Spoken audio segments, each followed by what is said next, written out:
Hello, and welcome to episode 53 of On Second Thought with Mike and Matt. Coming to you live Saturday, the 7th. One day before Matt gets very cranky because we got to do something adjusting of the clocks. Yeah, I hate it. I hate springing forward. I can never recover from that as good as I do from the fallback. I always love getting that extra hour in the fall. I hate losing this hour in the spring. Absolutely terrible. But we're going to get more daylight, though, right?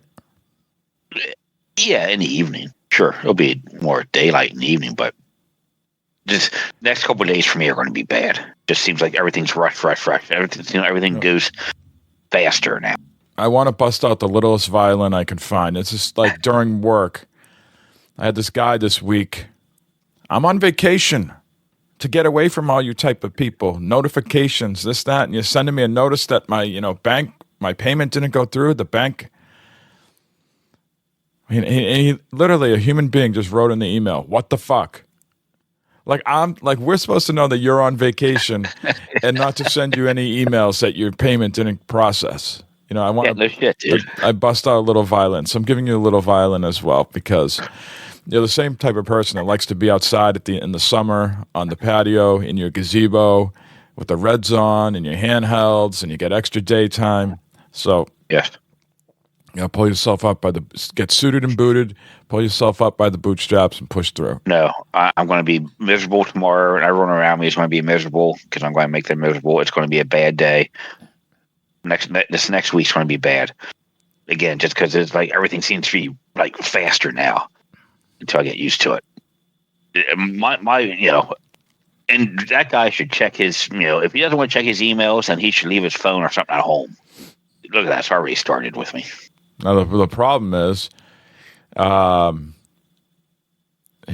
don't think his vehicle is on the tropical island with him. So if he didn't pay for his parking, he got unauthorized parking, and he could get removed from the premises. Well, it's its own fucking fault. It is. Everything is everyone else's fault. It's definitely not my fault. I'm not responsible for paying for your parking. You should. I'll tell you what, buddy. I'll do you a solid this time. I'll go ahead and clear it for you. My bank will take care of it. Yeah. You can pay me back later. You should have done that. I am amazed at the wide variety people pay for parking. Some places, and it's definitely not like East Coast, West Coast. It's all over the place. Some places, some people pay north of $300 a month to park. Okay? You're talking about like at their home, their residence, these apartment buildings, right? Yeah, exactly. Yeah, yes. I'm with you. You think that would be included with your rent or your lease or something? You buy a place. Well, it was renting a place. It was before, but it was. So if you paid $2,000 to rent, it was $2,300 to rent. The companies, the apartments, the condos, etc., don't want to manage the parking lot, so they've taken that out of the lease and they've brought us in, and we manage it because we handle the enforcement and wait list and all that other stuff. So while it wasn't included like you expect, like you pay $2,000 and you get a free spot deeded to you, it used to be bundled into your total, and now they've taken it out and have us come in and pay. But my overall point is some people pay north of $300. Some people pay as little as $5 a month. And those people that pay $5 a month can be just as particular of where they park compared to the people I want to send them an email privately like, dudes, you realize some of these other people in the world pay this much to park?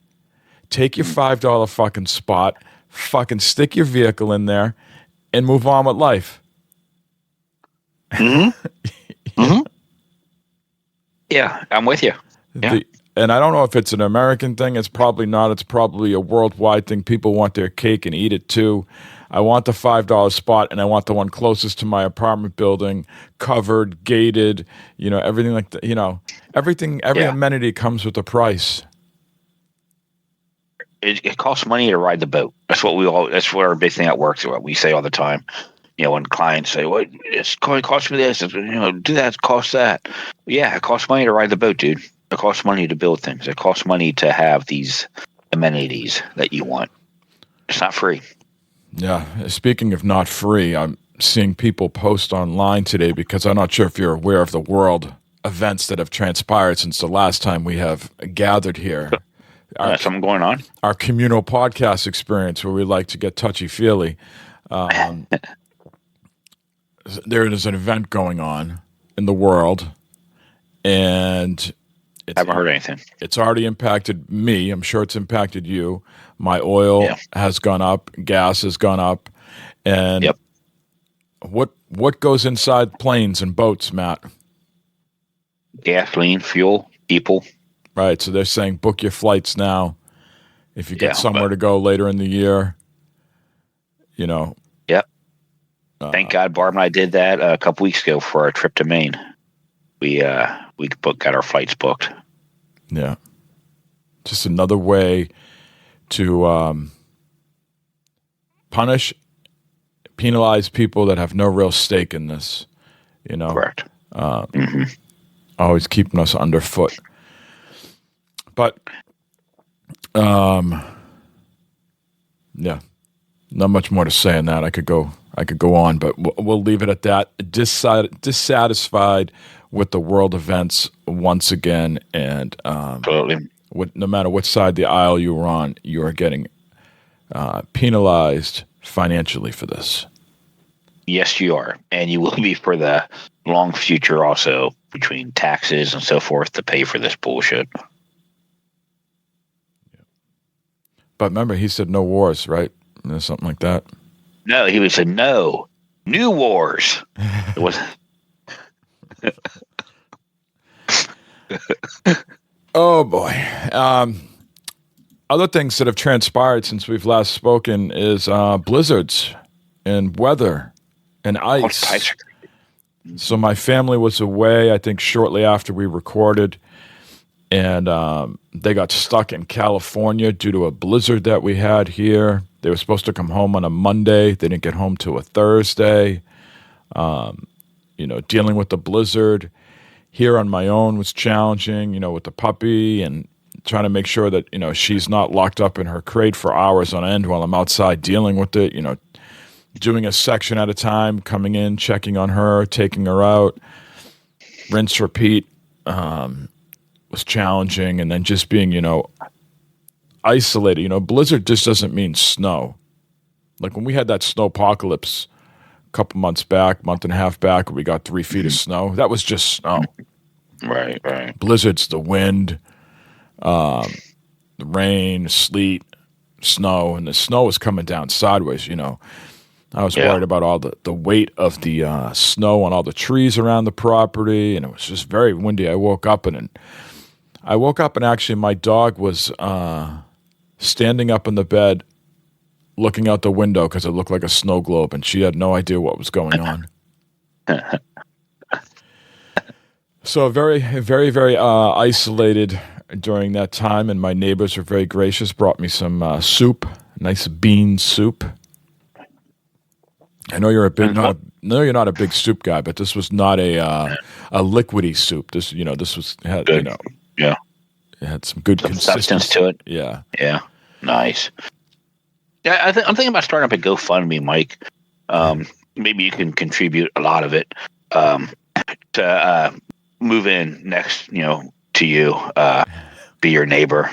We could have been out there together shoveling stuff and shenanigans there in the blizzard. Kept your company. I really should get one. What I need is one of those. Like I wanted to buy it years ago. One of those Kubotas, just bang around with the blade on it.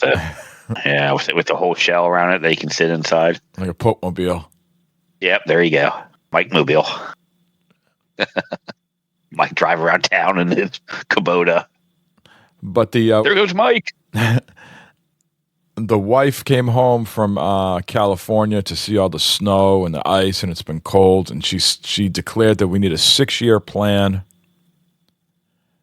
She wants out of Massachusetts. She wants out of the Northeast and the cold. And Cul-de-sac life. She said, out of the cold, Matt.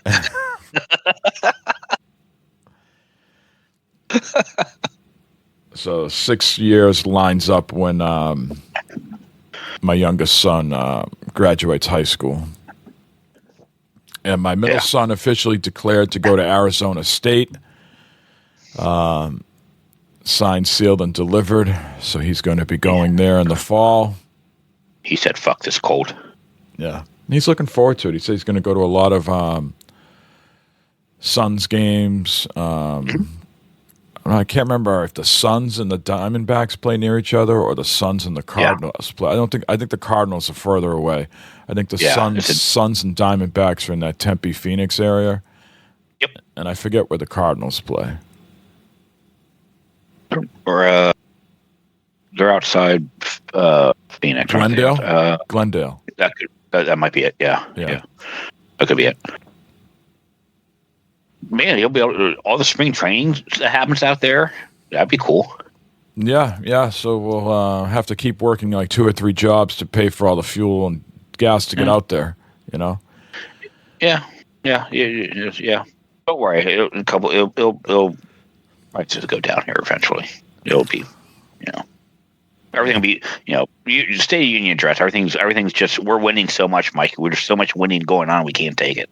Well, I heard that the issues going on in college sports with the NIL, wildly out of control. But there's going to be an executive order mandate within the next week. He's going to have that all taken care of. So just in time for March Madness, he's going to have it all buttoned up for us. Have it all straightened out. Oh man, another mess solved.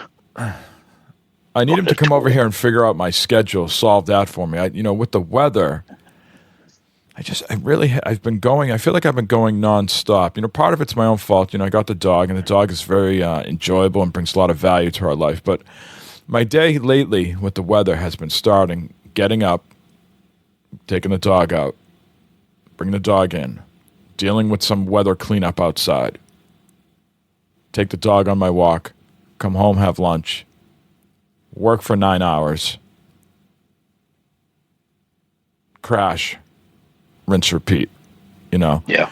And, my wife likes to say, well, you only work 7.5 hours. You get all these breaks. I'm like, yeah, but on my lunch break at 4 o'clock, no one's eating dinner. I'm not having a dinner at 4 o'clock. You people are all still working. Kids just barely got home from school. And guess what? 4 o'clock, the dog needs another walk. So I'm on walk number 2. Okay? I got a couple 15-minute breaks. First 15-minute break, I'm probably taking a shit. Second 15-minute break, you know what I'm doing, Matt? Taking another shit? No, I'm trying to wolf down dinner in 15 minutes. You know what it feels like to have a clock over your head and try to eat dinner in 15 minutes? It causes agita. It causes irritation, not only physically but mentally. So I've been at a little breaking point with things like that, and we'll see if we can get those mentals back in shape here with a little outside help. We'll leave it at that for now. So it's made Mike a very dull boy. However, we always persevere, and I have acquired some items to make Mike happy. And I was up very early at the crack of dawn today. And I've been waiting to hear about this. What I like to show you first is this is from Anbernick. This is the RG477V. Okay, this is thing. This is getting into the tinkering with the retro handhelds again, Android based. Oh, yeah.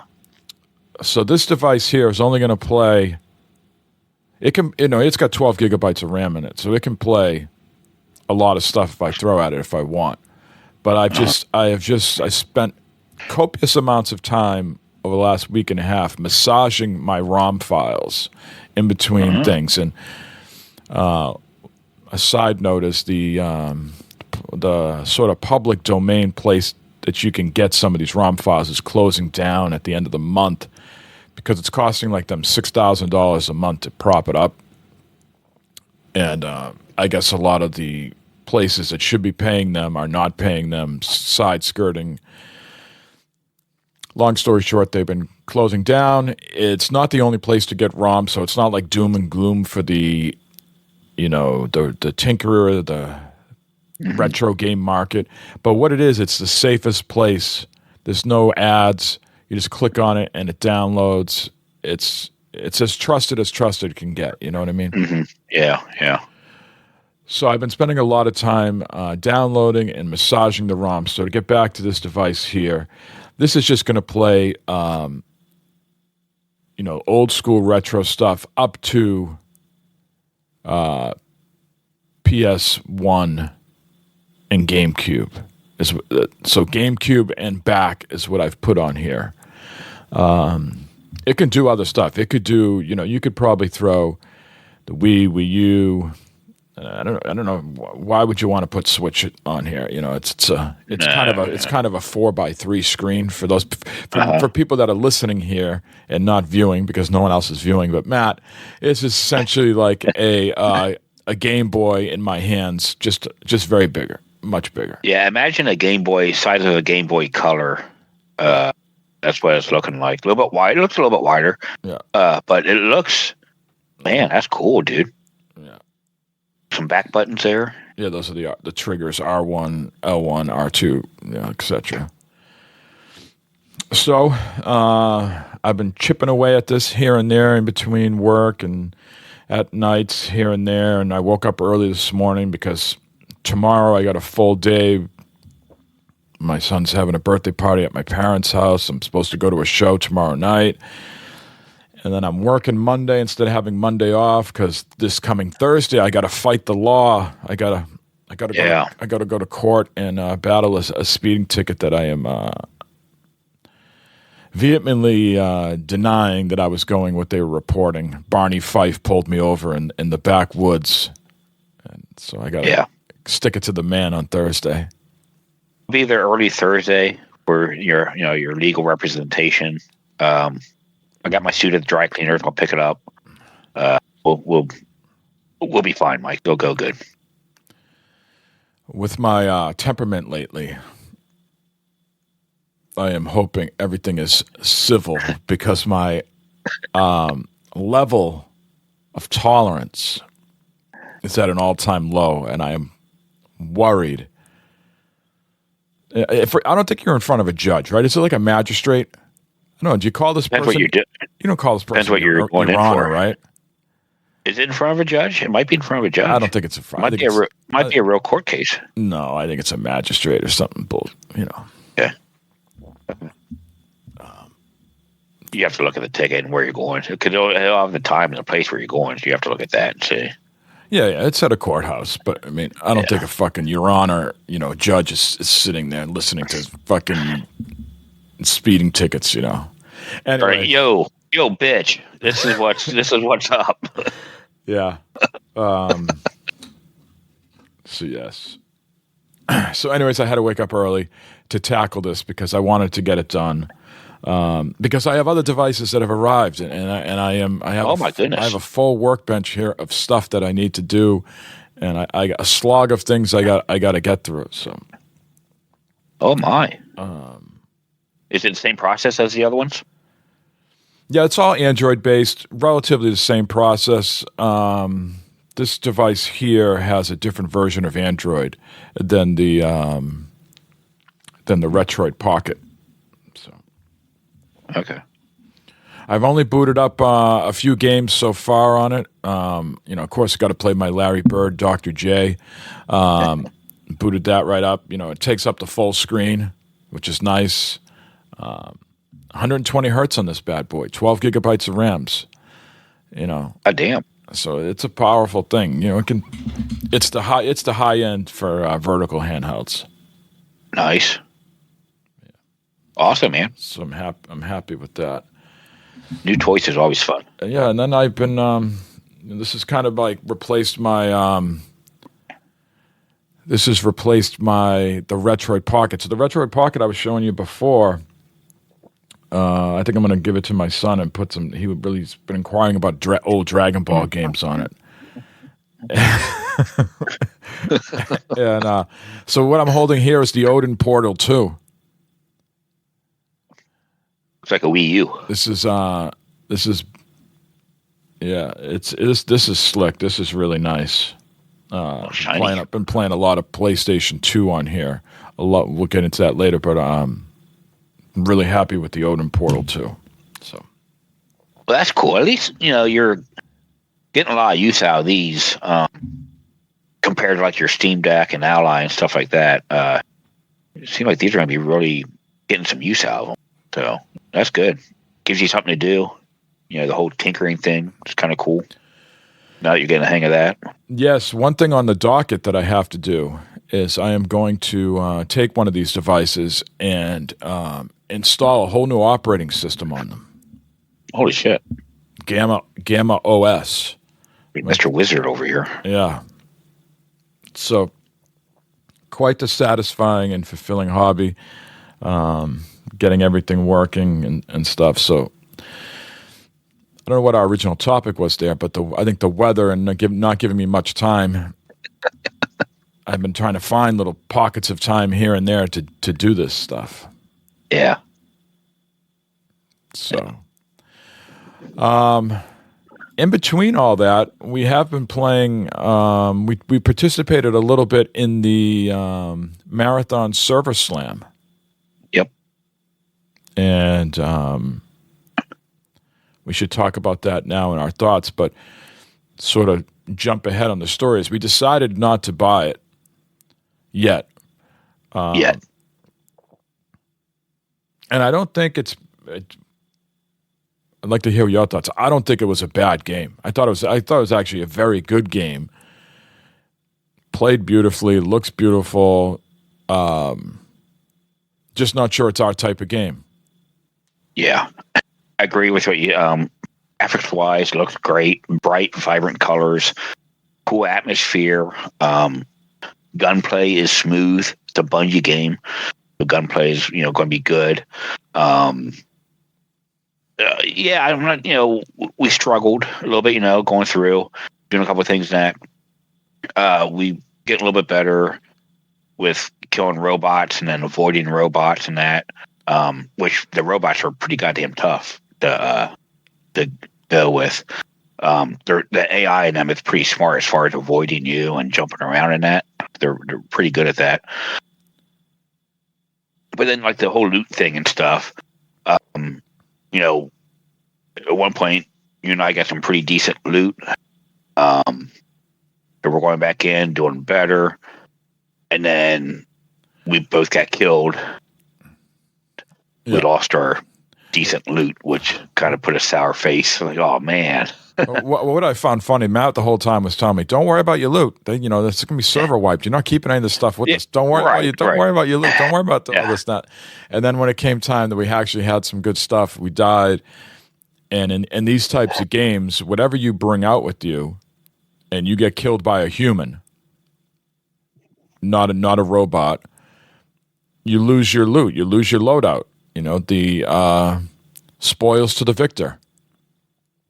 And they get to peruse through your backpack and take the stuff that you had.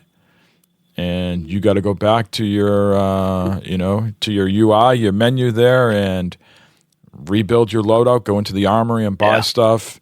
There's these packs, like sort of pre-configured loadouts that you can start with. Or other times you can use these pre-configured lesser loadouts. If you're just going out to do a simple contract or going out to get some specific item. And if you die, you don't want to lose your best shit. So you kind of got to predetermine ahead of time, pick and choose what you want to do. But I did find it humorous. Don't worry about the loadout. They're going to wipe this. They said not to worry about this. Then Matt lost everything, and he was like, wah. He was like crushed. But my God. Well, it was more about along the lines of don't get, because some of that shit, like if we would have kept it, it's like, okay, well, it's going to be gone, server wipe, right?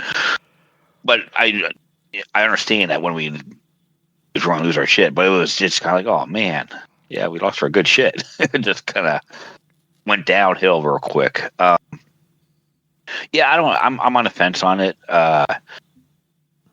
Doing the objective, doing the contracts is satisfying when you get this done.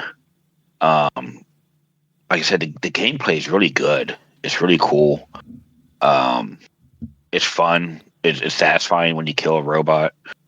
Satisfying when you kill another person in the game.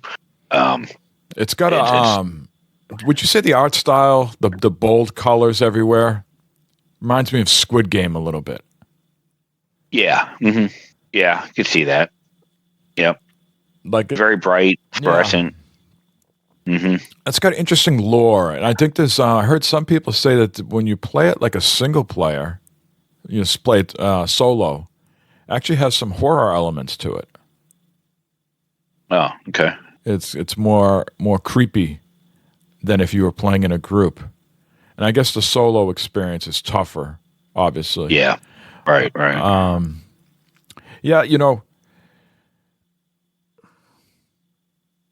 I was surprised that you were more interested in this than Arc Raiders. Arc Raiders is more of a, at least for right now, has more of a community vibe to it where people are working together. I would say Arc Raiders has a community that could be parallel to Fallout 76, where people work together by and large, and they try to push the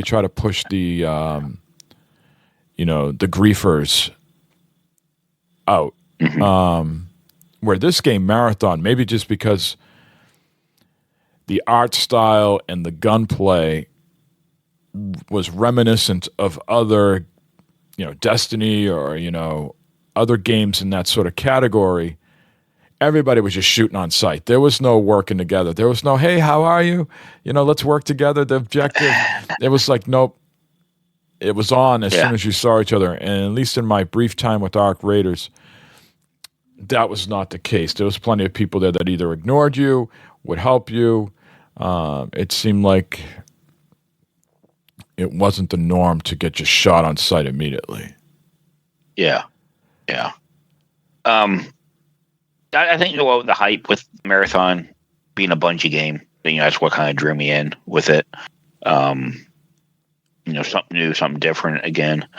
One thing I don't like about these games, Arc Raiders and Marathon and even PUBG, and that to an extent, is the inventory system. How you grab and you place, you have to place it in your inventory type of thing, and you get boxes and you got to then move that to something. I'm not. There's a lot going on there when you do that. Well, that can be directly blamed to PUBG, right? That's the whole PUBG. You can go back to Destiny. Destiny was the one who sort of introduced the mouse on screen type vibe, right? Like UI. You trace that back to them. Obviously, Bungie made Destiny, so that's them. But yes, the whole dragging and dropping. I was almost like an ASMR thing, like when you used to watch the streamers. Drag stuff in and out. It had that sensational sound to it that you were like, oh, this. I'm watching here just for the inventory management. It's very the same drag and drop. And for me, I'm a lot more slower than what they are when they're doing it. They can see and grab what where I'm just grabbing everything, even if I don't whatever the hell it is, oh, grab. Where it's like, okay, well, I didn't really need that, And then I have to go and hey, Mike, you ran out of ammo that one time. It's like, oh, I got some ammo for you. And trying to figure out how to take that and drop it to give you some was longer than what it should have taken. We were staying out there in the middle. We could have been blasted away by whatever. Me trying to just give you simple ammo. A difference, managing of what's in game during the action versus pre lobby, in the lobby where you got your sort of virtual inventory and then your backpack and then your loadout, trying to get a handle on all that stuff, but we've played enough games, Matt. I think we could do that over time. It's the question of, it's not a $70 game, which is nice. It's a $40 game. So even if we invested, 20 hours in it, we'd get our money's worth at that price point. It's just a question of, and I think we'd have to make a decision here soon, because I feel like some of these games, if you don't get in on the ground floor, they change the meta pretty soon based on feedback. Like if any of us try to get back into Destiny at this point or Warframe, they've changed those games so much that they don't make it friendly for a new person or a person that's been away for a long time to get back into those games. And I feel like the same could happen with Marathon if it gets legs. If you don't sort of get in on what I call the early bacon period, where you're sort of getting the strats down of the game, you might be lost if you jump in a couple months later. And I know that that is something like an industry-wide I think they need to figure out, is with these games as a service type games, is how do they bring players that have been away for a while back in? When Fortnite's pretty easy to me. Yeah. I feel.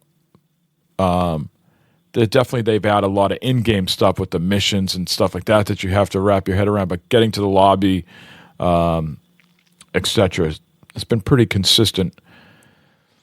But I feel like some of these other games, it's not as user-friendly for people just getting into the franchise.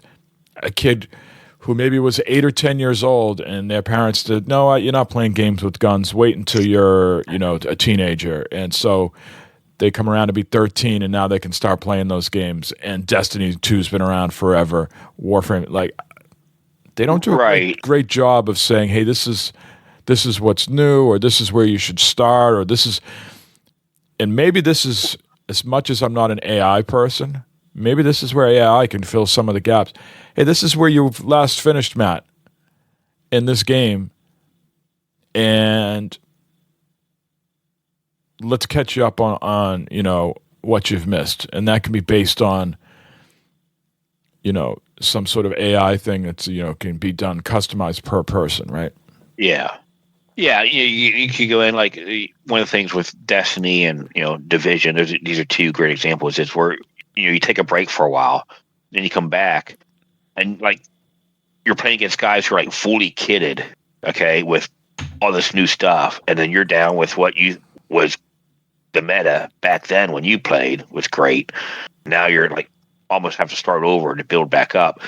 So AI could come in and say, hey, well, to go this path, you should do this, this, and this. Right. To get this. Yeah. That could be very helpful. Yes. Yep. So decisions will have to be made on Marathon. I thought it played exceptionally well. I liked it. It was a different look and feel to it. It didn't feel a clone of something else. It didn't feel derivative from Destiny. Like, hey, they just put a different skin on this, but really it's Destiny under the hood. It did not feel like that to me. Yeah, I think the biggest thing for me, and I don't want to speak for you, but with everything going on, I don't want to come home from work. I don't want to have, with everything else going on in life, come home and play a game and be just frustrated because then it's like, oh fuck, this is not good, not fun. Right, and I think that's why we haven't pulled the trigger on it yet. We might not be at the mental state yet to to just let it roll off our back. Now, I think you have to be dedicated to these games. These are not games you just come in and say, you know what, I'm going to play an hour and a half, 2 hours a week. People have like a trio that they run with. They make other friends in game, and they sort of, I'm not sure if you can sync up, but they maybe they're a network of people that they run into. Yeah, it feels like it. I guess I don't want to say commitment, but yeah, it's a commitment. It is. Right? Mm-hmm. And it just might not be our type of commitment right now. You know what I mean? Right. As we're getting out of cozy season, as much as I have like 6 feet of snow outside, cozy season is winding down. I am probably 2 months away from mowing the lawn still. I mean, I have so much snow on my yard, and I am the last person in the neighborhood to get the snow to melt because it sounds stupid to say this out loud,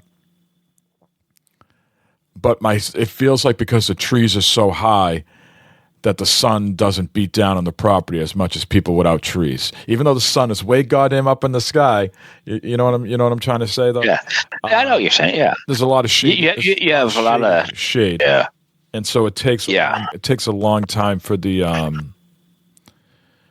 snow to melt. A lot of tall canopy trees. A lot of tall pine trees here. Yep. That'll definitely block the sun. Yeah. Yeah, you get that going on. We get in the 70s, Rain, severe weather planned for the afternoon.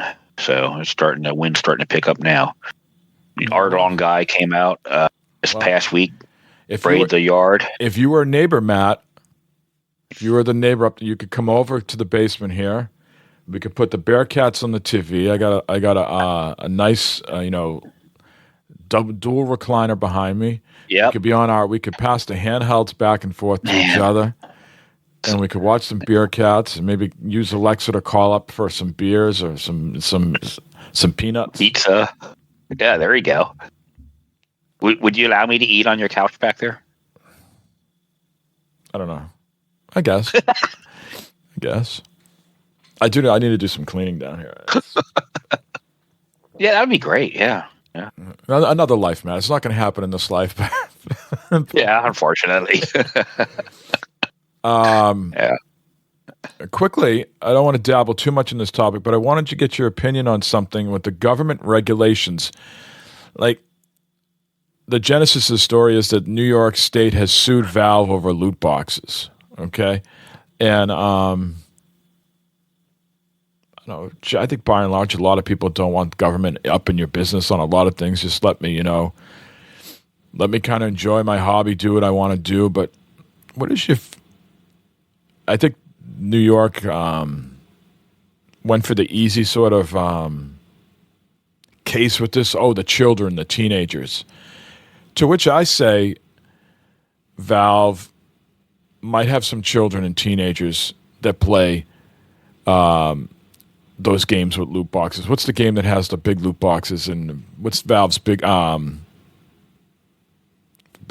shooting game? Fuck, it's right on the tip of my tongue. Not Dota. Counter-Strike. The one, Counter-Strike, yeah. I'm not sure how many kids are playing Counter-Strike. I think Counter-Strike is a game that has a wide breadth of people playing it. So I think they went for a sort of cheap, we got to protect the kids. But anyways, loot boxes. You want your government stepping in on that type of stuff and either saying, no, you can't do it, or it's got to be, sort of like, I've never bought cigarettes in my life, but, didn't they do something to cigarettes a long time ago to put some sort of warning on the packaging? Yeah, put some warnings on the packaging and, hike the prices up of them. And when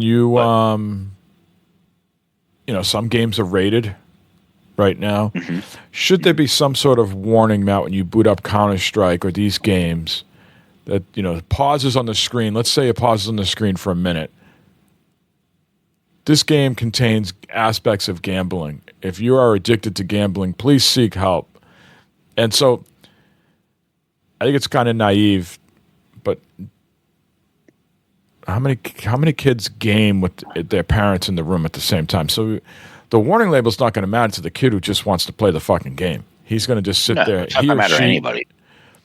Well, I mean, you get some helicopter parents that sit in the room when their kids game, and they could look over and they could see the gambling sign on the screen and go, "What the hell are you doing over there, little Bobby?" They need you to shoot Larry, Mom. I don't know. I can see both sides of the issue. As a parent of 3 kids, maybe I've done a poor job. Probably have done a poor job. More than likely, I've done a poor job. We have not regulated anything they can or can't do online, unfortunately. Yeah. And I don't know what you've done in those aspects. Well, maybe after the incident, you had it. Yeah. There was changes after that. This is nothing new. We've talked about this on the show years ago about loot boxes and gambling and that, and how it's portrayed and people get in trouble over this. Well, what's new is there's now a lawsuit coming out of New York, suing Valve.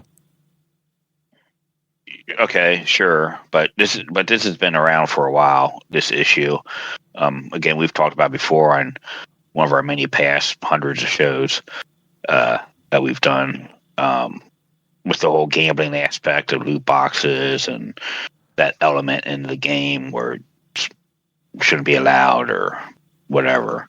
But I thought they've made changes, years ago about this with that stuff, where kind of the gambling aspect of it was taken out, or however that works. But what would you like to see done? Would you like to see anything happen? Just let people smoke, drink, and gamble as much as they want, or do you want what would you like to see as a consumer or parent? I mean, I guess it's up to each individual to choose what they want to do in life, right? I'm not one to tell you not to smoke, or Mike, Mike, I eat meat all the time. You should eat meat too. The hell, you shouldn't be eating plant-based stuff, right? I mean, that's not. Someone wants to go gamble. Smoke, go smoke. Correct. I mean, if we stop there, yes, I agree with that point. But you also agree that there's addictions out there and people can't help themselves. Yeah, there is. Sure. Is there a responsibility on any of these companies to call these things out to a point like, hey, this game contains X, Y, and Z? Not saying you can't do it. You can still play. You can still smoke your cigarettes. You can still drink. You can still gamble. But put some sort of warning out there that, like, this can lead to, or this, if you feel like you're doing, you listen to those DraftKings ads on the radio, right? Right. The last, 5 seconds of those ads is like speed reading the warning, where they tell you about, if you're addicted to gambling, please seek help, blah, blah, blah, blah, blah, right? I don't know how those work, right? Because if I'm sitting here and a thing pops up in the game, okay, whatever, or gambling habit, whatever, right? I go, it's all over the casinos that you have to do, same thing, gambling addiction. I call it, fuck, I ain't gonna. Okay, yeah, I'm gonna laugh at him. If I'm gambling, I'm not gonna. All of a sudden, man, yeah, maybe I should call this number. Yeah. It's now. If I've gambled all my shit away and I'm broke ass poor now, then maybe I'm calling the number, Well, you should have called the number one time. By then it's that's not going to happen. But that's not going to happen. That is not going to happen. Maybe this is too deep of a cut for some people to handle, especially myself. But if you've already gambled it all the way, you're not calling you're calling 988. Okay. I don't know what 988 is. That's the suicide hotline. Oh, I had no idea. I think it's 988 or 99. I think it's 988. Yeah, you're not at that point. I mean, yeah, you're not gonna just like smoking. No one's going to stop smoking until health issue or something comes up. Well, then okay, well maybe I should think about doing not smoking. I think there is probably some science out there that people stopped smoking a little bit once they took it out of it. You couldn't do it socially, right? You couldn't go into the casino. Yep. You couldn't go into the clubs. You couldn't smoke up in the airplane. Sure. Well, and the price. And then they got you with the price for sure. Yeah. It's an interesting topic. I can see both sides of it. Ultimately, I think I side more on it's the responsibility of the person first and foremost, and then I think it's the responsibility to at least disclose the odds and disclose what these patterns of behavior can lead to. I am not in favor of the government saying you can and cannot do that. Just like I'm not in favor of the government coming to Massachusetts and trying to take out whatever's in the coffee at Dunkin' Donuts. Right? Mm-hmm. It is a slippery slope once we let all that type of bullshit happen. Yes. Right. So let me feed to your addiction, sir. This is actually my favorite part of the whole show is games from Matt. One game that we're very much looking forward to, Raccoin. Yes. Has a release date. This is a slot machine game, very much like Balatro. Look and feel. It's coming out the end of the month on March 31st. Yeah, definitely picking this up. We had fun with the demo and that was out there. I've been wondering about when this is going to come out. I'm looking forward to it. This is great. All right. So do you have your list here? I know you've been writing all the notes down. You have your pen and paper handy. I'm going to hit you with some new ones. Sure. Okay. This one is What about already my Steam? out,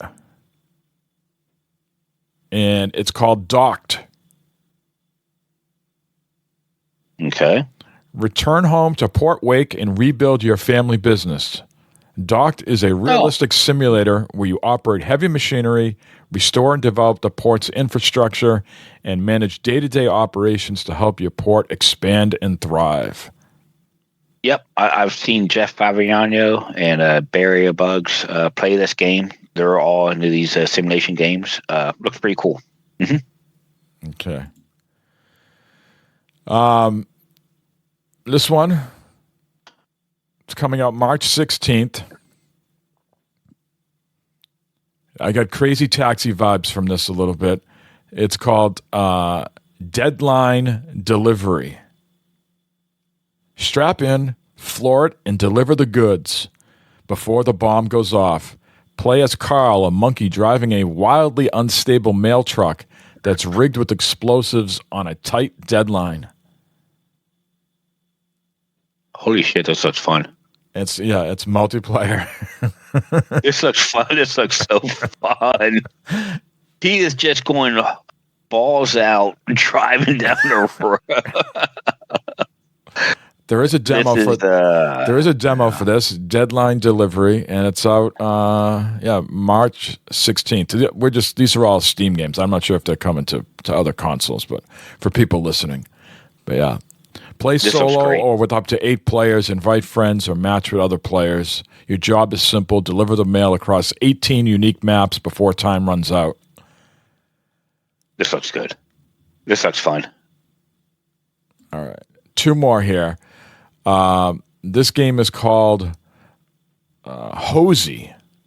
Hozy.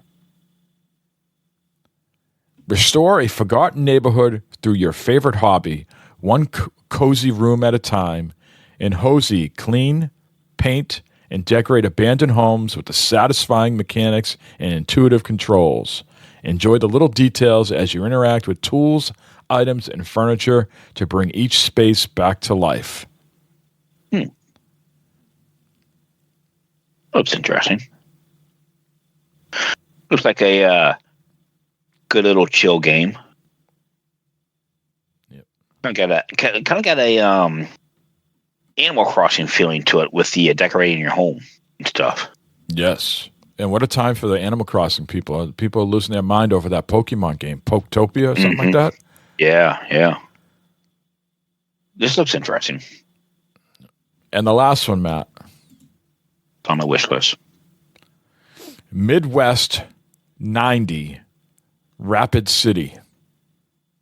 Again, I'll repeat that for you. Midwest 90 Rapid City. Again, a demo is available. Tower defense, deep narratives, and restaurant tycoon management merge in Midwest 90 Rapid City. Experience the challenging trade-offs of running a diner in a monster apocalypse. How far will you go to keep your business alive? Those who fight with monsters must be careful not to become one. That's interesting.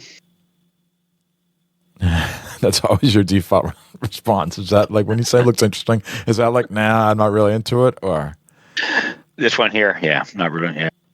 I want the monkey driving game and the Hozy before I get this. Okay. Well, I thought the Midwest would pull on your heartstrings there. Not much of a tower defense guy with something like this here. This looks like a lot going on. Okay. Well, this one's not going on the wish list. There you have it. Games for Matt. It's got a demo. It's got a demo. Maybe I'll check the demo out. All right.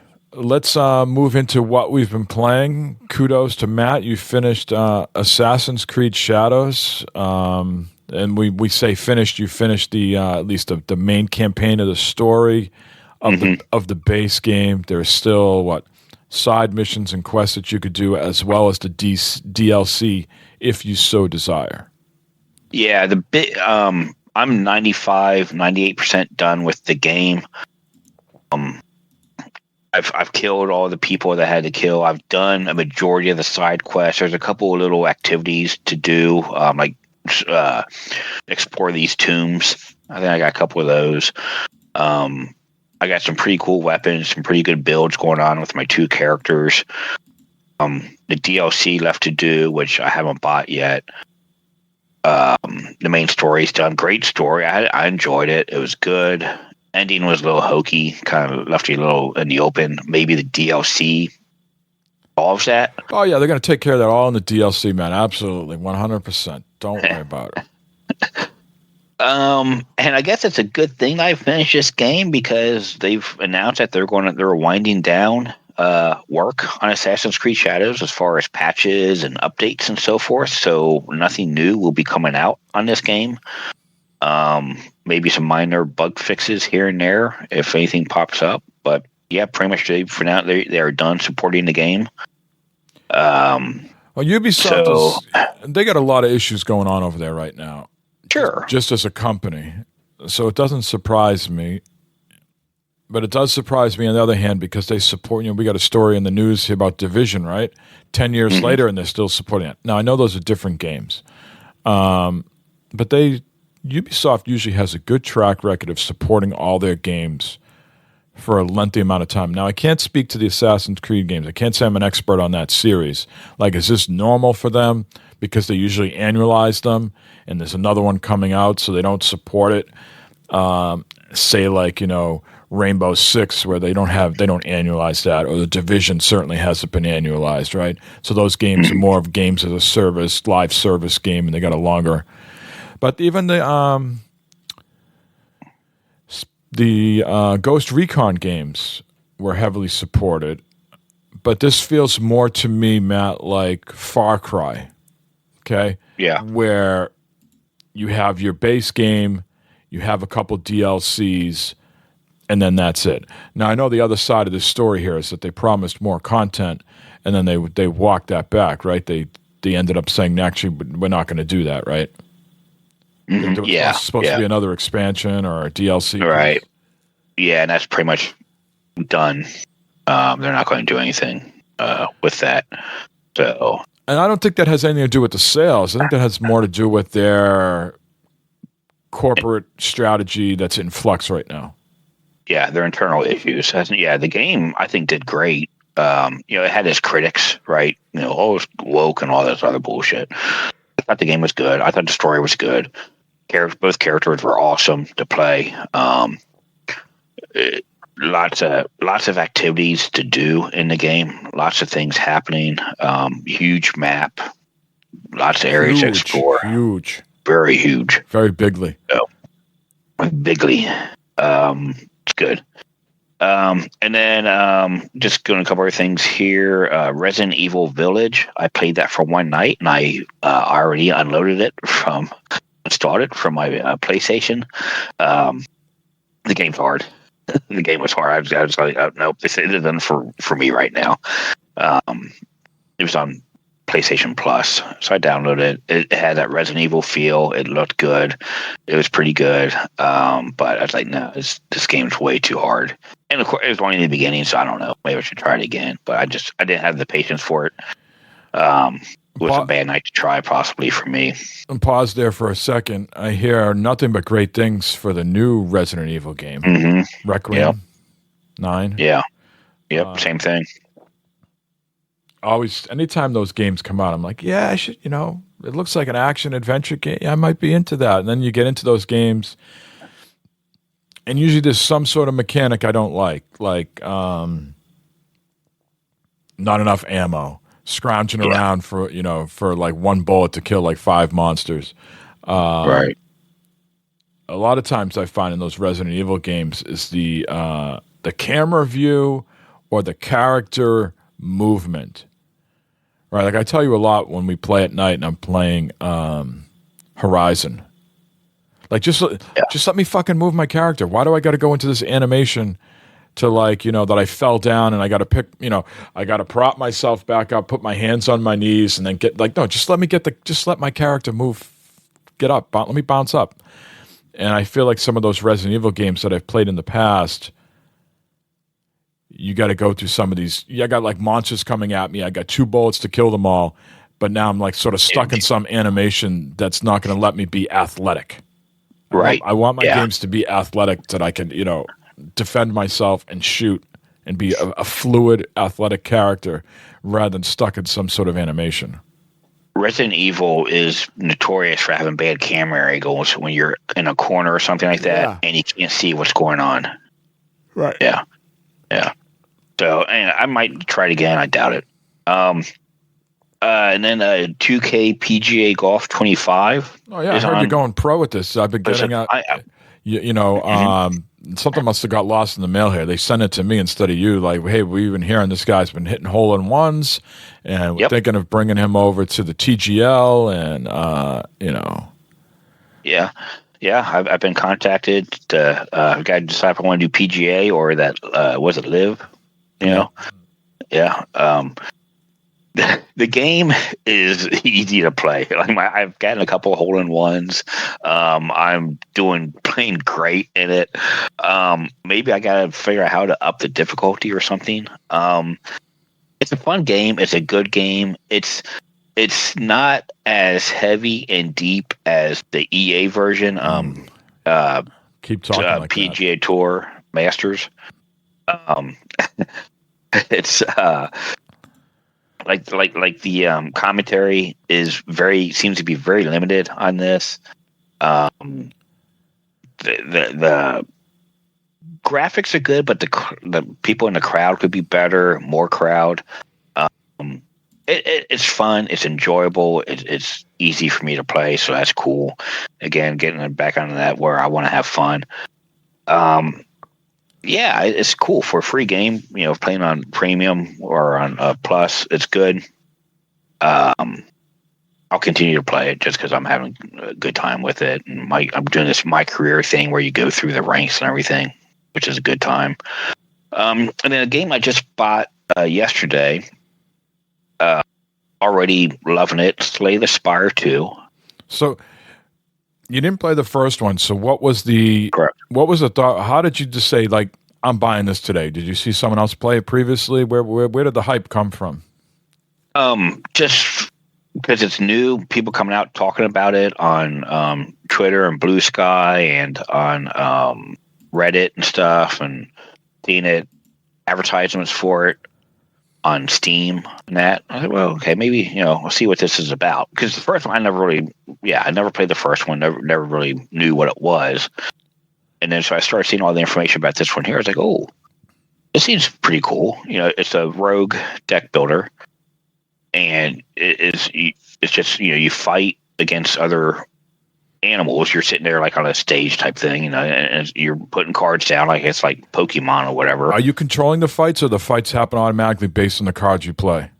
You're controlling the fight by the card that you play. So there's attack cards, there's defend cards, there's debuff cards. So you actually apply those. You apply the card, and then you actually got to pull off the move at the same. Do the move too. No, the move just happens on me. You're just like laying the card down on the table, and then then the guy attacks for 6 points or 20 points or whatever. So it's turn based like that. Turn based, yeah, right. I'm not controlling. You're not doing them. You're not pressing A to fight. Yeah, so it happens for you once you play the card. That is correct. And the opposite happens when they attack you. You just stand there and you see the damage come off. Yeah. Right. I had a question for you. You immediately thought this was going to be a game for Mike, but you've already answered that. I don't got time. Yeah. I don't got time to sit around and watch other people play. You asked me that last night. I was like, I don't know. You should watch it yourself. But yeah, this is turn based. It's you put the card down, and you let things happen. It's like Balatro and all that. You're playing cards. But it's pretty cool. You got to go through this map, and the map has branches off it. You can choose which way to go, and different ways have different things. It's pretty looks beautiful. Difficult. It's a great. I mean, it's a simple game. It's a simple game. The graphics are good. They're good, crisp, clear graphics. It's nothing fancy, but it's really cool. I like it. I'm going to play it a lot more. It plays great on the Steam Deck, which will be perfect. It's early access right now. So, I mean, if you played Slay the Spire 1, you're probably going to love this. I was looking it up, and Slay the Spire 1 was a very popular game. This one already, I think it's got like 500,000 plays on Steam or something like that. It's got 8,700 overwhelmingly positive reviews. Yeah. It's awesome. Came out 2 days ago. Yep. I'll be playing a lot of it. It's good. I like this type of game. You just sit and play the cards, sit back, relax. Not while you're watching TV or sitting on the couch or whatever. Man, what was I that? Pay attention too much. What was that game that I was playing for? I can't remember if it was early in the Xbox PS4 life cycle. Or you probably never played it, but I'm getting flashbacks to this. You had to, you'd go out and actually play it was actually an action combat game. And then eventually you'd go to someone with a card and they'd give you a whole bunch of cards and that would enhance your character. And then you'd go out and fight again and you kind of rinse. Whoever's listening has to remind me of what that game was, but I bet you Larry knows. Yeah, someone knows. I probably didn't describe it well, but it was basically you'd go out there, hack and slash, fight, and then eventually you'd go to this person, some sort of, fortune teller, and, you'd play a card game against them to try to beat them in a card game, and then you'd win certain cards, and you'd apply that to your loadout, and then you go kind of do that again. What the hell that game was? Was it Castle Crashers, was it? No. And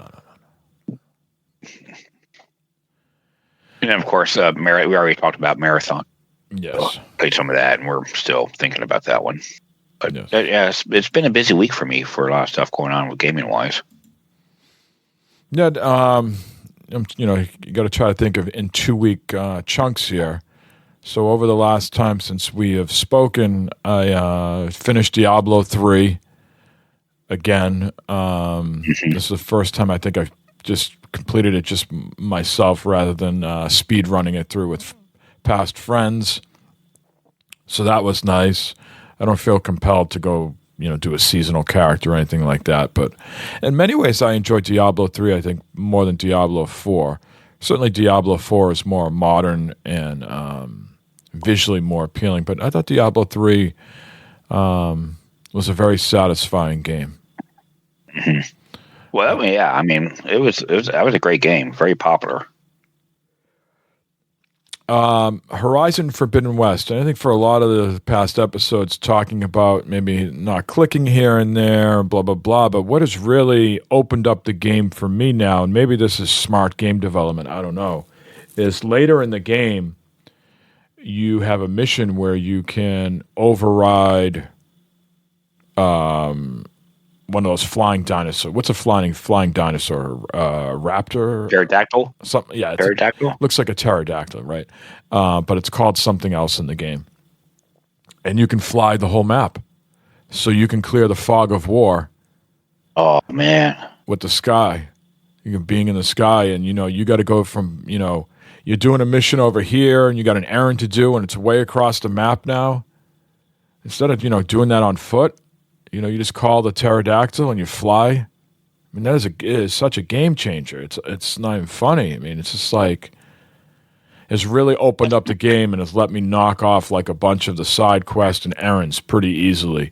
Oh, that's nice. You got to go way up there to get that 3 pieces of armor that this soldier had and has now died. You need to collect this armor so we can bury it with them in honor. Of course that doesn't happen. You get the 3 pieces of armor and they give it to you. The Tanakh say you have earned this, you keep this. So that's been really a game changer for me. And it's interesting, the fog of war doesn't completely clear, but it gets transparent. So you can see where you need to go, and then as you go down and do it, then it completely disappears. But it's kind of like a step in between the fog of war and having it go away. But you can still see what those objectives are down below. Okay, that's nice. Yeah. Yeah. Real nice. So I am making good progress on the game. I am at the point now where I need to finish the game, but I don't want to. I want to get more powerful and do side quests. I've done I think as far as you can go, anytime it says now gather up all your colleagues or all your teammates, rally. I think it's like rally the troops.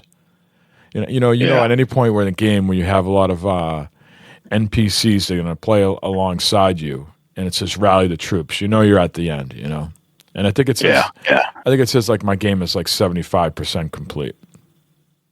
Now, have you found out? Is there a point of no return where you have to do everything before you move on, or can you? Well, what happens is a lot of the missions will say you can't do this now until you complete this. So I haven't got a point of no return screen pop up yet, but I know if you kick off some missions, the other ones you can't do this until you've completed the other. They like block it off from you doing it. Okay. Yeah. So other than that, a lot of tinkering, like I mentioned earlier. I've been playing a lot of Burnout Takedown 3. Is it Burnout Takedown or Take? Yeah, something like that. Whatever the one that was on PS2 and the Xbox. 60 frames per second on that Odin OLED screen. Sublime. It's just really, really good.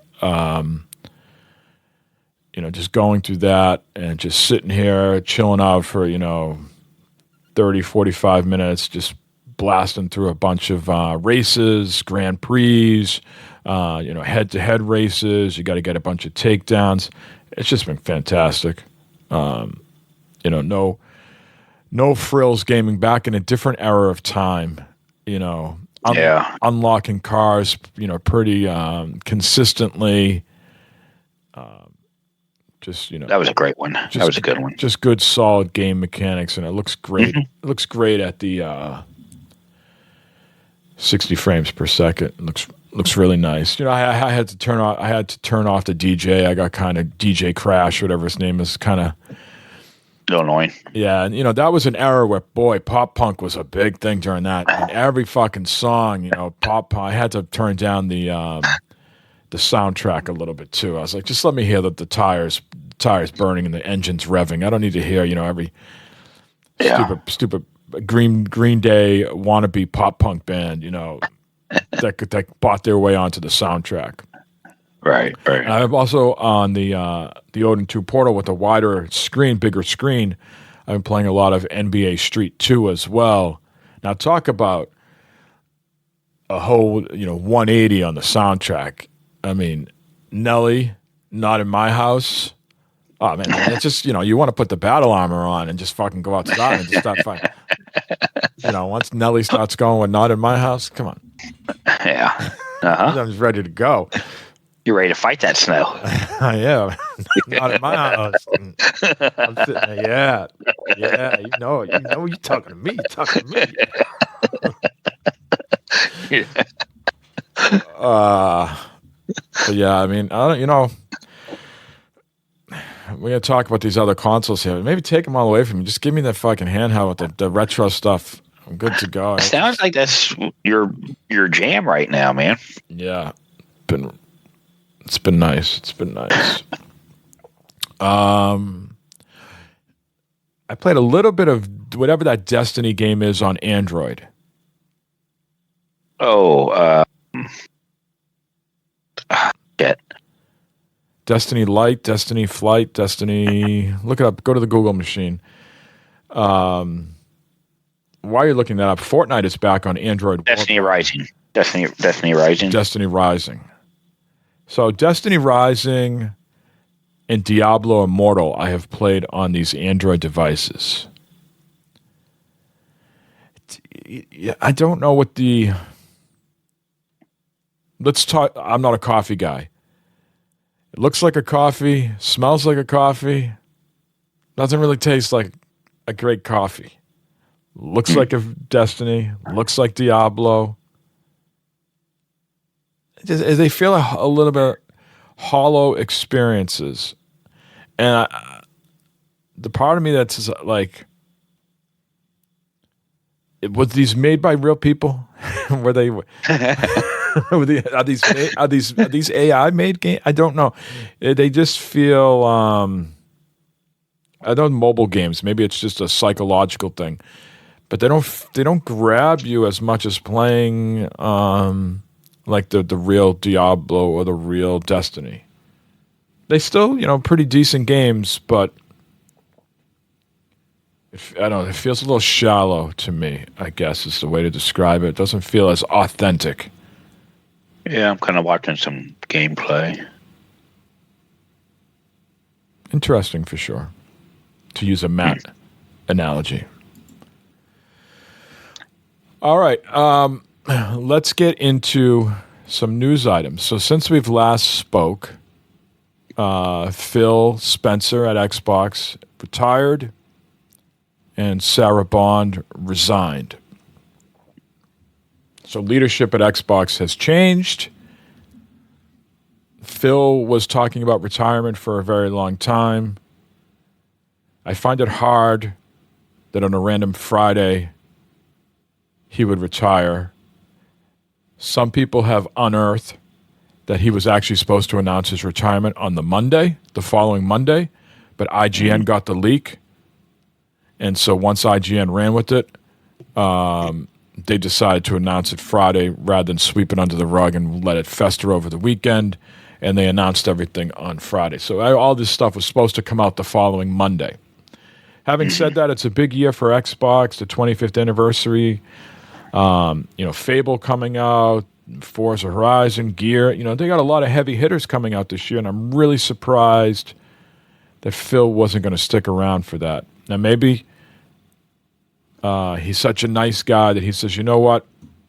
Now's the right time because let some new leader come in and soak up all that glory and let them get to experience all that. I've experienced it. I've been here since 1988. It's time for someone else to be there. To me personally, it doesn't really matter how it shakes out. I think the truth is probably somewhere in the middle.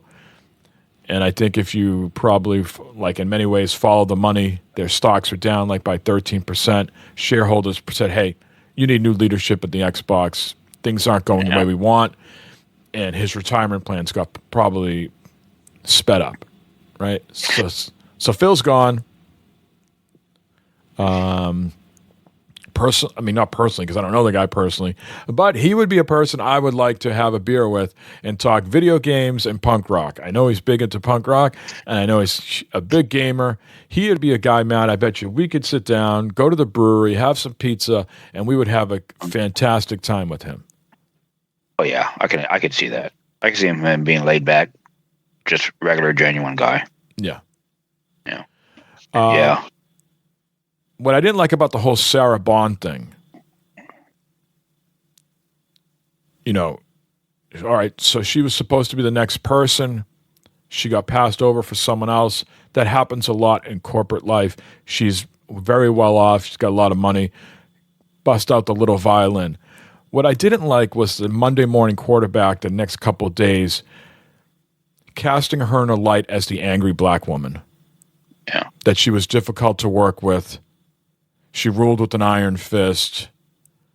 If you weren't on her agenda, she forced you out. Those things might be true, but say those things while she's employed. Don't say them when she's not employed and you're casting her again as the angry black woman. That didn't sit well with me. And again, she's very well off in life. She's got a lot of money. She can, handle that as best she can. But that just felt a little disingenuous to me. And they're blaming the internal people were blaming the campaign of everything is an Xbox. This is an Xbox on her. And a lot of people, developers, internal people were adamantly against it and felt it didn't accurately represent what Xbox is supposed to be. And maybe that is the reason she is no longer there, that they felt that this is an Xbox campaign flopped for them and was more negative than positive. So she was not selected to be Phil's replacement and she was let go. Yeah.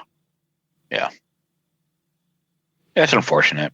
I think, Xbox, they're wanting Xbox, Microsoft, they're wanting to go in a different direction with this. And unfortunately, Phil and Sarah were not part of that new direction. Right, and so now we have a 30-ish-year-old woman. I want to say she's 36, somewhere 36, 38. No gaming experience. She's not a gamer. Previously, she's worked at Meta and she's worked at Instacart. She's big into AI. She thinks AI is going to solve the low birth rate problem. So she's what they call a natalist. Prior to this woman becoming the CEO of Xbox, I didn't know we had a birth rate problem, and I didn't know that there was such a thing as a natalist. So, always got to be learning, Matt. You always got to have your ears to the ground. Not too late for a career change, Mike. Yeah. I don't... Sitting here in hindsight, sitting here with a little bit more knowledge under the hood and listening to other people who I respect, I have sort of softened my stance on, do you need a gamer to run your business? And I think it's a good perspective to have. I think it's, another asset in your, skill set. But there was plenty of people that pointed out that Reggie at Nintendo, had no gaming experience. He might have been a gamer himself, but he had no gaming experience prior to Nintendo. He was in the food business. Guys like Andrew House and Jack Ryan at PlayStation weren't gamers, right? And they were there to transition from PS3 to PS4 at PlayStation's height. Now the other thing is, maybe guys like Don Matrick who ruined the Xbox One era. Maybe he was a gamer that became an executive. And there's the flip side of that coin is, all right, here's a guy that did know how to play games, develop games, and completely fucked up the messaging. So I'm not going to hold it against her that she's not a gamer. I think the only thing I'm holding against her at the moment, as we speak, is everything feels too scripted, too what everyone wants to hear. Well, sure, right? I mean, that's what, if you're a big corporate entity, you're going to say things that are positive and forward-looking. She wants to get the rally the troops, get the stock back up, breathe life into the French. I thought the best thing that she said, the most honest thing that I read is when they talk about games being on PlayStation and delivering, a hybrid PC. I liked when she said, that's the plan. The plan is the plan until it's not the plan. Mm-hmm. I thought that was like the most honest thing she said, because if you understand that it takes a long time to steer the ship a different direction. And so these plans, these relationships, these partnerships take years and years to build with AMD, to get the parts, to get the games developed for other systems. You can't just come in one day and say, you know what? No, AMD, sorry, we're canceling all this RAM and all these parts. We're not delivering this cutting edge PC hybrid. We're going to deliver a more streamlined Xbox. They can't do that. Those contracts have already been signed. So I enjoyed the plan is the plan until it's not the plan. I thought that was the most honest thing she said. Mm-hmm. Yeah, and I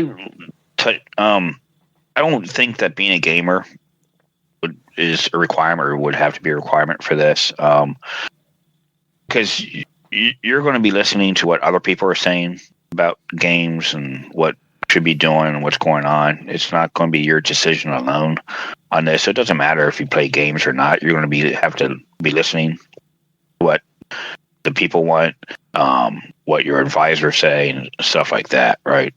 So I wouldn't put that too much against her in that aspect of it. But we'll see how this plays out with her and Xbox in general. Yeah, I mean, a lot of people have different opinions. The guy, Seamus Blackley, who helped develop the original Xbox, said that she's now a caretaker for the franchise, and that they're going to sunset Xbox here in the coming years, and she's been put in charge to wind down the business.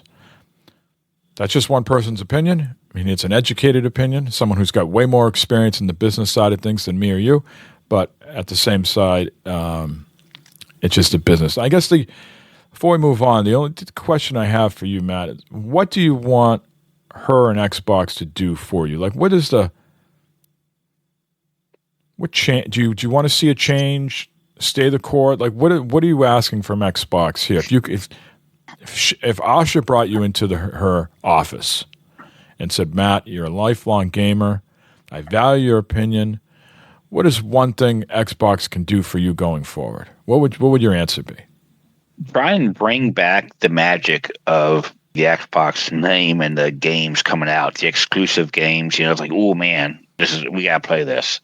They've got this reputation going on with their games not being, fully thought out, lately polished and all that, and being played everywhere. That whole thing. It's like, okay, let's focus on. Let's try not to be the everything box, everything gaming. Let's focus back on the Xbox console, the games, getting that spark back in there, that magic, that feeling. Work on that. Yeah, I think she's addressed some of that, right, in her sort of a lot of her essays, articles, speeches, tomes. Rekindle that spirit, that bring back that Xbox renegade spirit. I think is paraphrasing something she has said. I think you also at the same time, she's in a tough position. I think you got to push the envelope forward with the games that you make, the technology to meet people where the players are at. All these handhelds here, right? Kids these days, some kids are less concerned about the technology piece. They just always on their phones, the dual screen kids. She's got a challenge of meeting them where they're at, but also not alienating the existing customer base, coupled with reducing cost. Right, like the whole Game Pass price increase, I think, has done some irrevocable damage to their brand. Yeah. Simplify that. Get back to the basics with that. Don't make Game Pass great again. We're saying all this. Sorry, I just heard. I don't know if this is true, but like Windows 12 is being announced, and it's like all AI modular based. So, I wish her well. I don't see this ending well, though. Which segues into the next thing here. There's the next console, Project Helix, she revealed this week. She reaffirmed that it is an Xbox PC hybrid. Okay. She said, great start to the morning with Team Xbox, where we talked about our commitment to the return of Xbox, including Project Helix, the code name for our next generation console. Project Helix will lead in performance and play your Xbox and PC games. Look forward to chatting about it more at GDC. So there's not a lot of details about the console other than that. Essentially going to be a gaming PC at its core with the full screen experience like you have on the Ally right now, the handheld. Supposedly Microsoft's working very hard on the full screen experience to make that as polished as a console experience as possible, so you don't feel like you're booting up a Windows machine. Just like in the Ally handheld full screen experience, you'll be able to boot up to the Windows desktop if you want, and then you'll be able to input supposedly other stores on there: Steam, Epic, GOG, Battle.net, Riot Client. I think that's like at its core what it's going to be, is that going to resonate with people if they don't subsidize it? And this thing comes out somewhere between $850 and $1,100. Is it going to move the needle? Is it going to do well, or is it DOA? I don't. Right. Yeah. I think we've talked about this before about the next gen Xbox Net being more PC based, and that's what they're going for. I think the bigger version of the Ally X. I think you said this one time before, or someone else did. When you introduce a PC-based device into the marketplace, people can do all sorts of shit with it. I wonder how they are handling that now. Well, I did this. You allowed me to go into this, to the kernel, and now my thing is bricked and it doesn't. Yeah, they can't. It's not a bespoke product anymore because they didn't just give it to you the way it is like an Xbox or a PlayStation now. Yes, you can do sideload things and hack these things if you want, but that voids the warranty. Is that going to be the case here too? But no, but you allowed me to go to Windows Desktop. You weren't blocking my access there. Like on PlayStation, I think right now, I don't think the browser's on PlayStation 5 anymore. I think you got to do like sideload that somehow. Yeah, I think that's gone. So on this, like, no, you're letting me go to Windows Desktop. You're letting me access all these sites to do these things. I wonder how they're going to handle that aspect of it, where people, do stuff to their, machine. Yeah, make it so you can't emulate, do what you're doing, emulate on it, stuff like that. How are they going to stop that? Well, I don't know if they want to stop that, but how do they let the consumer know, hey, you've crossed a barrier here where if your machine breaks, we're not responsible for it. We're not going to fix it. You've voided the warranty. You've done things outside of what we consider safe for this console. It'll be like we talked earlier, Mike. It'll be a warning sign comes up when you turn it on. Mm-hmm.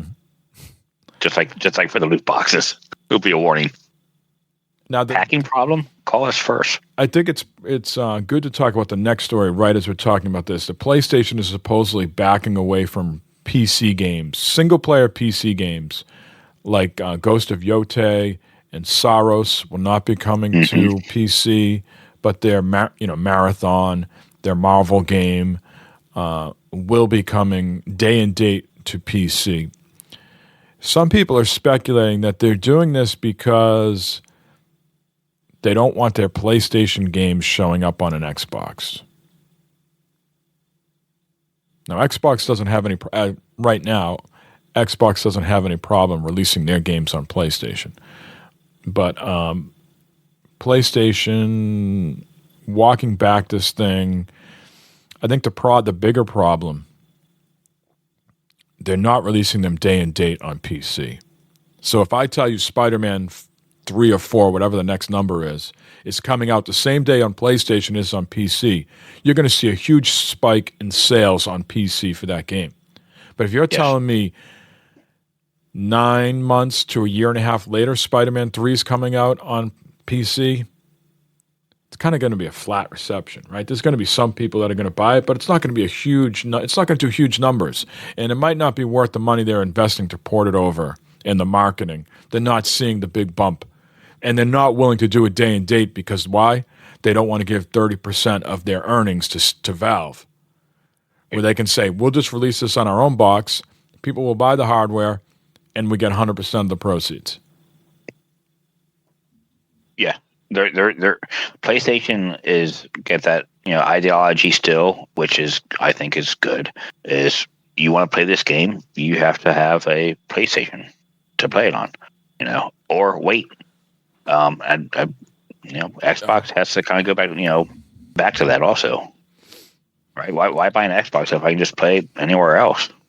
Now, again, we've talked before Xbox, the whole console thing, or maybe getting more software in that, but this new Xbox Helix thing, okay, well, make me want to buy it. Why should I buy it if I can just play these games anywhere else? There's going to be do PlayStation and Nintendo stay the path? We'll be the only console people out there, right? And Microsoft and Valve are going to deliver you this console PC-like experience.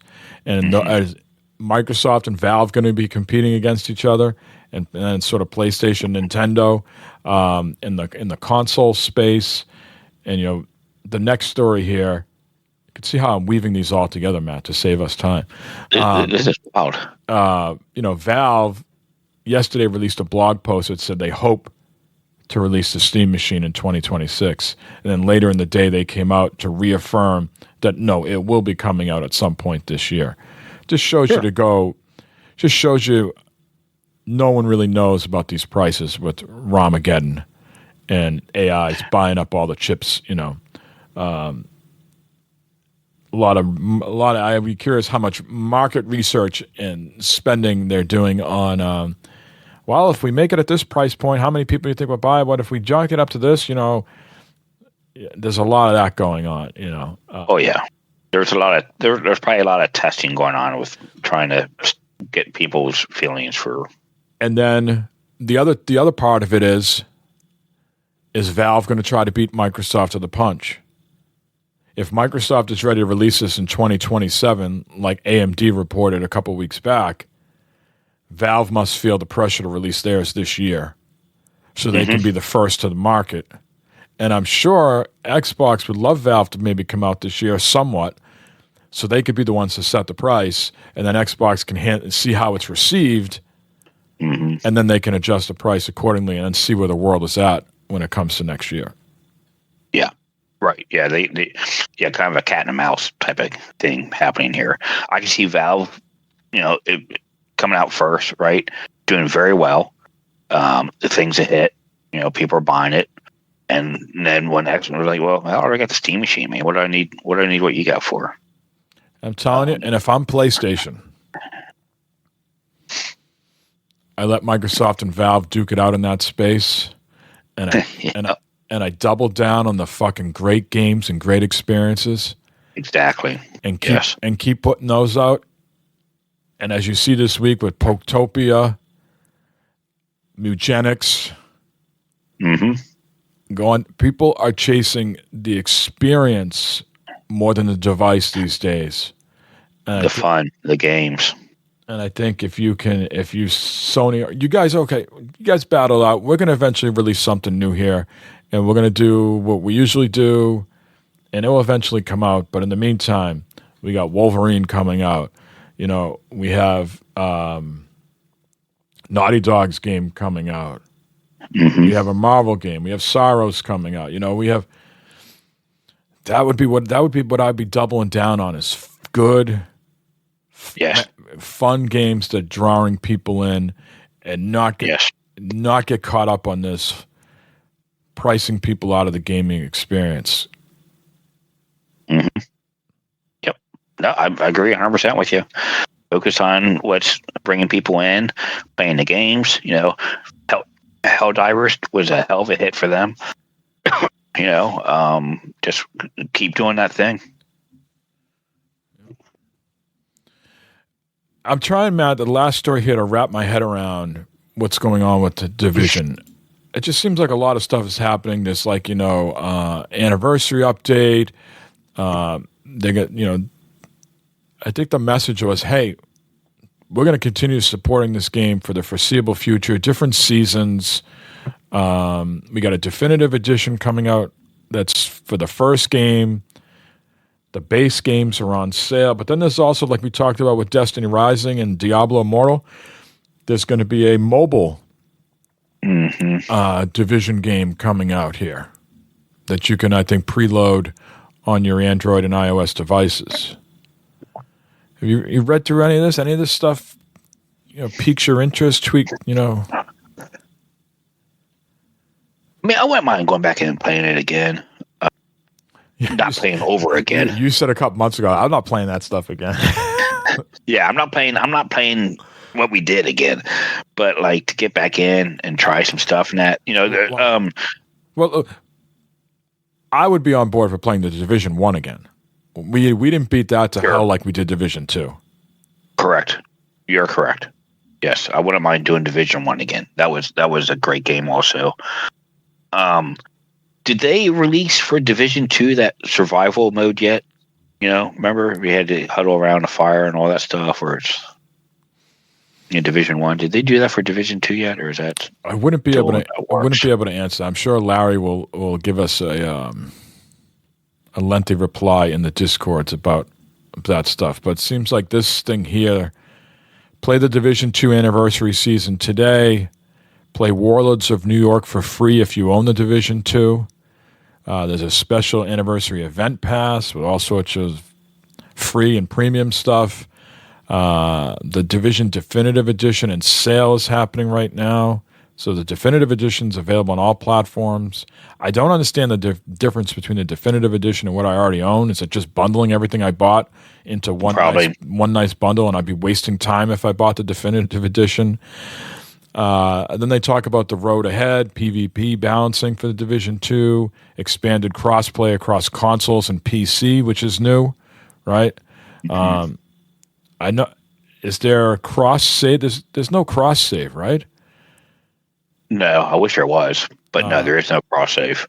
A new incursion, classified assignments, and this closed testing has begun for survivors. Maybe that's what you're talking about. And then there's a new DLC located in Central Park coming, and they released a teaser for that. And then the mobile game, Division Resurgence, is launching March 31st.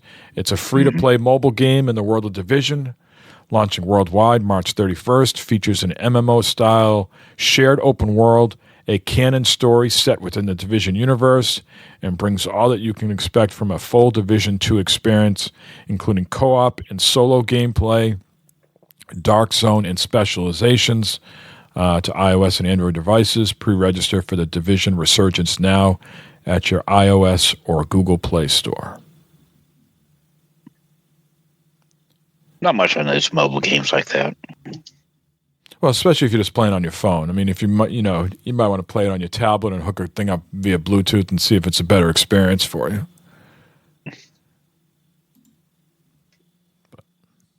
Yeah. I think that's all I had for this sojourn, our bi-weekly sojourn, Matt. Anything else that we haven't discussed that you'd like to get out in the open? Not at this time. Okay. Well, we'll be back again in 2 weeks' time, give or take. And baseball season, we'll, by the time we get back, the World Baseball Classic will be over, and will opening day be looming? Yes. March 26th. Okay. Will you be buying more Reds gear by then, or no? I got to go out and buy a new hat. Is that a usual thing you do? Buy a new hat every year.